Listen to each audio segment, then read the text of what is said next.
11:15 बजे के आसपास सुनवाई शुरू हुई और 2:45 बजे तक लगातार नॉन स्टॉप 3 घंटा से ज़्यादा सुनी। अदालत ने सभी पक्षों की बातें काफ़ी गंभीरता से सुनी।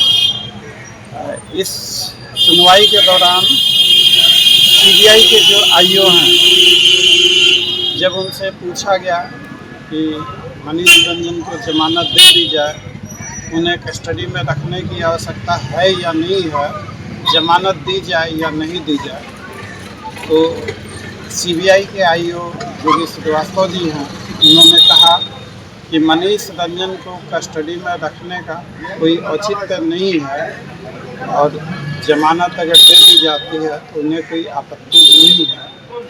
अदालत ने उन्हें कहा है कि आप लिखत में इन सारे चीज़ों को दीजिए और सुनवाई की अगली तारीख सोमवार को निर्धारित की गई है। इस केस में सीबीआई जांच के नाम पर लीपापोती कर रही है। एक मृतका जो कि स्कूल सर्टिफिकेट के मुताबिक उसकी उम्र 18 साल से कम है, 17 साल कुछ महीने ही हुए हैं। और श्रीवास्तव जी जो आईओ हैं इस केस के सीबीआई के, उन्होंने इस केस में पॉक्सो की धाराएं लगाई ही नहीं। तो जब भी कोई नाबालिग बच्ची है और उसके साथ कुछ सेक्सुअल असॉल्ट होता है तो कानूनन उसमें पॉक्सो की धाराएं लगेंगी।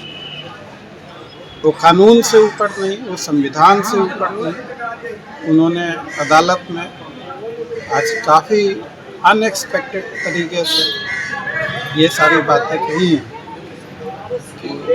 जो कि काफ़ी दुखद है। अदालत ने उनसे लिखत में जवाब मांगा है।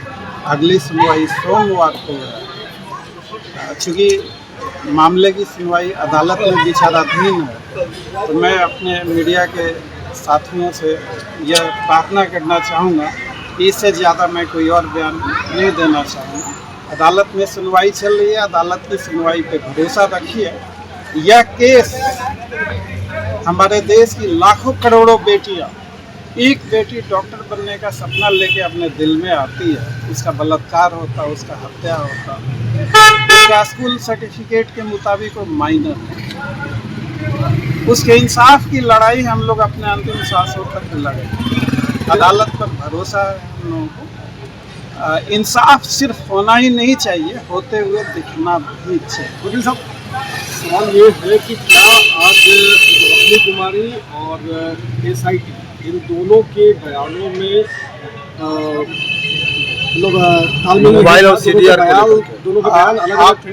देखिए, अदालत में सुनवाई अभी चल रही है। मीडिया में ज़्यादा बयान नहीं देना चाहता, बस यही अपील करना चाहता कि अदालत पे भरोसा रखें। यानी सीबीआई के द्वारा लिपापोती किया जा रहा है? सीबीआई के द्वारा भयंकर तरीके से लिपापोती किया जा रहा है। किसको सीबीआई नहीं चाहती कि इसमें इंसाफ हो। किसी को बचाने की कोशिश की जा रही है। जो असली गुनहगार हैं उनको बचाने की पूरी कोशिश की जा रही है। और यह सिर्फ कोशिश नहीं है, यह एक आपराधिक षड्यंत्र है। मोबाइल मामले को लेकर कोर्ट ने फटकार भी लगाई है क्या? बहुत 3 घंटे की सुनवाई के दौरान बहुत कुछ हुआ और मैं इसका खुलासा मीडिया के समक्ष, अदालत की सुनवाई है, अदालत की एक प्रक्रिया होती है। मैं बस आपसे अपील करना चाहूँगा कि अदालत पर भरोसा रखें। देश की बेटियों से भी अपील करना चाहूँगा कि आप अदालत पर भरोसा रखें। इस देश का कानून जिंदा है।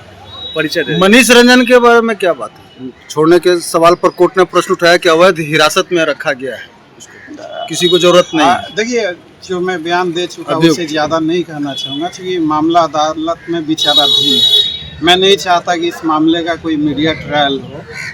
अदालत को अपना काम करने दीजिए। और देश की बेटियों से भी कहना चाहता, अपील करना चाहता, उन्हें यह विश्वास दिलाना चाहता कि मैं अपने अंतिम सांसों तक इस मुकदमे को लड़ूंगा। इंसाफ के लिए हर मुमकिन कोशिश करूंगा। आप सभी लोग अदालत पे भरोसा रखें।